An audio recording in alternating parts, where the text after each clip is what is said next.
Welcome to David Alexander Maths Tuition. This is chapter 11H, where we are using integration to find areas. Okay, so here's a question, a bit like some of the ones that are in the book, where the wording actually makes it seem much more complicated than it actually is. Because they've said x equals a and x equals b, well, all that means is the lines where x equals 5 and x equals 2. So what we've got is we've got some curve. So I'm just this curve will look something like this, and we're finding the area between when the area under this curve that is bounded by the x-axis, the line where x equals 2, which is this one here, and the line where x equals 5, which is this one here. So this is the area we're working out. So all we need to do is integrate 4 over 3 plus x between the limits of 5 and 2. That's all it's asking us to do. So my guess would be that this, because the 3 plus x has no power attached to it, so I'm going to go with the ln of 3 plus x as my guess. So if I check that, that is going to be, I'm going to get the 3 plus x on the bottom, but if I differentiate 3 plus x, I just get 1. But I want 4, not 1, so my guess was 4 times too small. So actually it should be 4 times the ln of 3 plus x, which would give me 4 over 3 plus x. So that's what I'm doing. I am integrating 4 ln 3 plus x. Well, I've integrated the function, so I just need to put in these limits of 5 and 2. So that is going to be, so it's all getting a little bit messy, 4 times the ln. In fact, you can always just take out the 4 and just multiply everything by 4 afterwards. 4 ln of 3 plus 5, which is 8, take away 4 times the ln of 5. So that is going to be 4 times the ln of 8 minus the ln of 5. So that's going to be 4 ln 8 over 5. There we go. So that is the area under that curve. And again, if you want to double check, just use the integration function on your calculator with the limits of 5 and 2. Do you get the decimal equivalent of 4 over ln minus 8, 4 ln 8/5? And you should. Okay, so just like the previous question, all we're doing here is we are integrating 3x 2 plus x squared to the power of 3 over 2 between the limits of 5 and 1. So with all these examples, the only challenging thing is just working out which method of integration we are going to use. So here I'm going to use the guess and check method. So I'm going to experiment by just increasing the power by 1 on the 2 plus x squared there. So my guess is 2 plus x squared to the power of 5 over 2. So let's do a check. So that's going to be 5 over 2, lots of 2 plus x squared to the power of 3 over 2, multiplied by the derivative of 2 plus x squared, which is 2x. In other words, that is going to be 5x, lots of 2 plus x squared to the 3 over 2. So I've got a multiple of x coming out, but I've got 5, not 3. So I want 3/5 of that. So I'm going to adjust, the guess will be now adjusted to, well, it's no longer a guess, it's 3/5 of 2 plus x squared to the power of 5 over 2. There we go. So all I need to do is run a 5 through it and run the 1 through it. So what do I get? I've not created the best question here. I get some pretty ugly decimals. Anyway, 5 squared is 25 plus 2 is 27. So that's 27 to the power of 5 over 2 times 3 divided by 5, which is 2272.797. So usually in an A-level exam, you'll get smoother numbers, you get nice fractions, and they generally choose numbers that work better than what I've done here, so apologies for that. So putting 1 through this, 1 squared is 1, plus 2 is 3, so that's 3 to the power of 5 over 2 times 3 over 5, 9.353. And what happens if I do this subtraction? 2272.797 minus 9.353. I'm getting 2263.444. And in an exam, obviously, I'm going to just type this into my calculator just to double check that these two answers are identical or pretty close, because I have done some rounding, and as long as they're the same, I know I've got it right. If they're wrong, better start the question again, have another go. Okay, so just like all the other ones, all we're doing here is we are integrating ln x between 5 and 1. Now, integrating ln x can be a little bit complicated, so we need to be thinking of our late rule. So we are going to be differentiating the log, so the ln of x differentiates to 1 over x. But what are we integrating? Well, we are integrating 1. This ln x is 1 ln x. I might have done an example in my one of my videos where it was 3 ln x. So when it's just ln x on its own, remember that is 1 ln x. So if I'm integrating 1, I'm getting an x. So the integral is going to be x ln x. Take away the integral of 1 over x times x, which is minus 1. So that is x ln x minus x, and that is going to be between the limits of 5 and 1. So that's going to be 5 ln 5 minus 5. Take away 1 ln 1 minus 1. Now 1 ln 1 is the same as ln 1, but the ln of 1, it's always worth remembering that ln of 1 is just 0. So that's 0, take away 1. So 5 ln 5 minus 5 minus 1. So plus 1 minus 5 plus 1 is minus 4. And again, just type that into your calculator. Is that the same as the decimal equivalent of 5 ln 5 minus 4? It should be. Okay, so another example here. This one is screaming out partial fractions because we've got two factors as a denominator. So I'm going to write that as a over x plus 3 plus b over 5 minus x. So therefore, a lots of 5 minus x plus b lots of x plus 3 equals 21 take away x. So let's let x equal positive 5 to eliminate the a. So that's going to be 8b is 21 take away 5. So 20 take away 4, which is 16. So b is going to be 2. And let's let x equal negative 3. 5 minus 3 is 5 plus 3, which is 8. So 8a is 21 take negative 3. So 21 plus 3, which is 24. So a is 3. So what we need to do is integrate between the limits of 2 and 1. 3 over x plus 3 plus 2 over 5 take away x.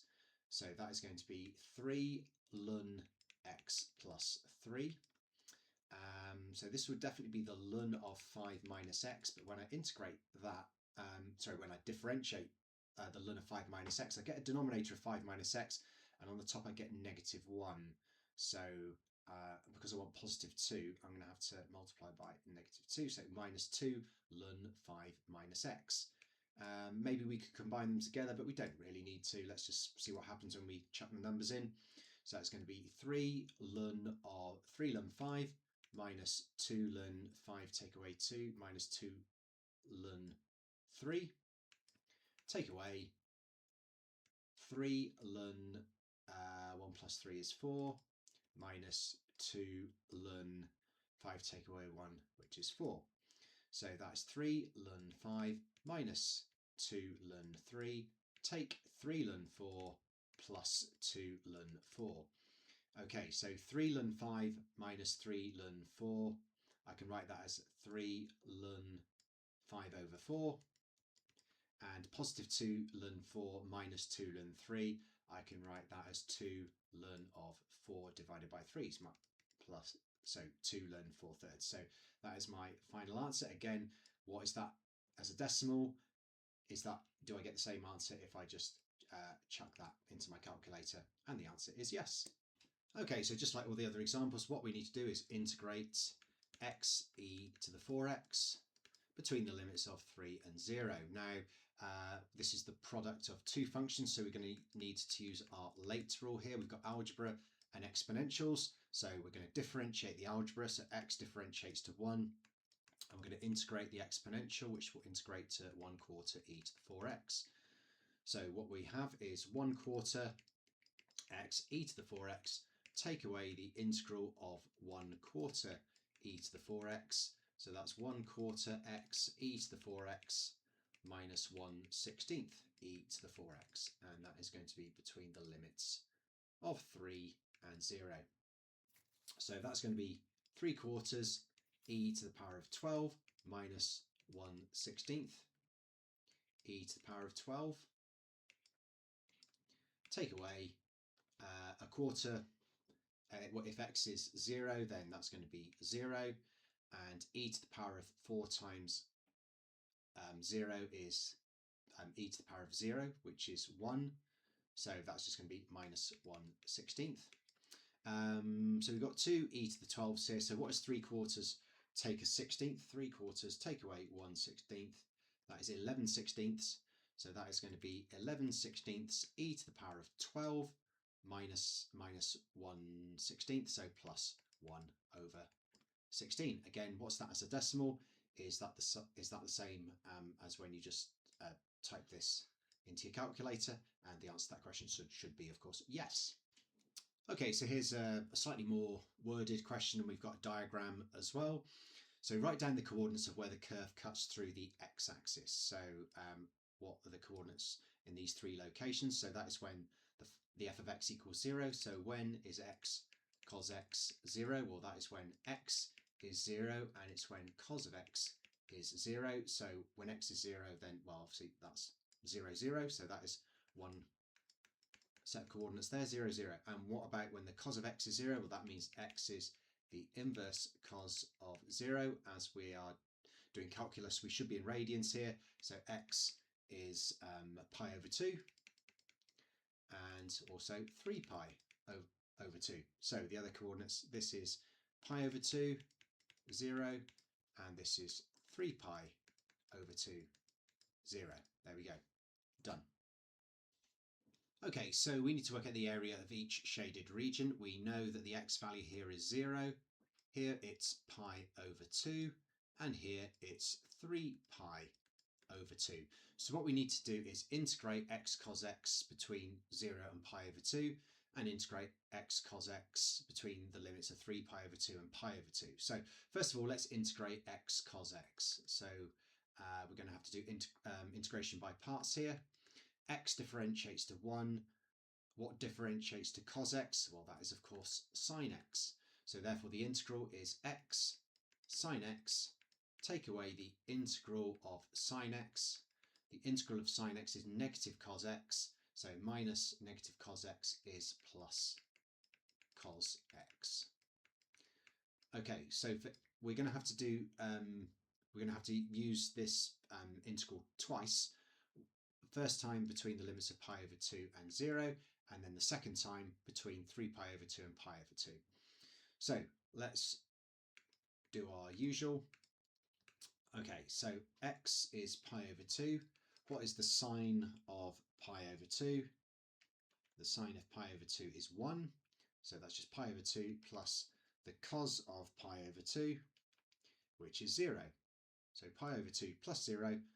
And now we're putting 0 through it, so x times, or 0 times the sine of anything, well, that'll just be 0, plus the cos of 0, which is 1, of course.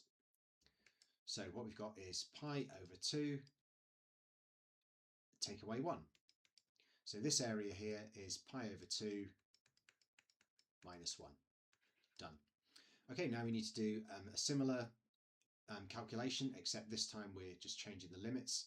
So probably going to run out of space here. So it's going to be x sine x plus cos x, and that's between the limits of 3 pi, sorry, that's a 3 pi over 2 and pi over 2. So we only need to work out 3 pi over 2 because I've already worked out the what happens when I put pi over 2 through it, and that is pi over 2 plus 0, so just pi over 2. When I put 3 pi over 2 through it, so x is 3 pi over 2. What is the sine of 3 pi over 2? Well, that is negative 1. So this is minus 3 pi over 2 plus the cos of 3 pi over 2. And the cos of 3 pi over 2 is 0. Okay, so it's negative 3 pi over 2, take away pi over 2, so that's going to be minus 4 pi over 2, in other words, minus 2 pi. And it's negative because it's underneath the curve, so for this area we need an absolute value, so we'll just turn it into a positive. So the area of this is 2 pi, and we are done.